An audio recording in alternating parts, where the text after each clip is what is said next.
Kung magsigi na lang tagtagay, buntagay, way tulganay, way tugpahay, way hupasay, magkasakita ana sa atay, posible pa nga sayo ta mamatay.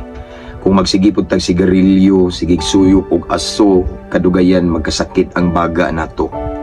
Samot na kung magsigi tag suyop og shabu, suyop dire, suyop didto, dakop-dakop sa aso, kadugayan madaot ang utok nato. Nganong kabalumang ko, kay diha ko gikan kaniadto.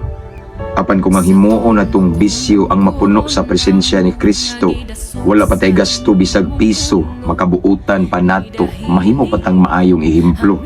So unsa may pilio nato, ang makadaot nga bisyo o ang makaayo nga bisyo, nga mao ang pagserbisyo ni Kristo. Timan-i walay gasto bisag piso, makabuutan pa nato. Nya sa atong lawas may maya pa si Kristo. Ingon nga iya kining balaang templo.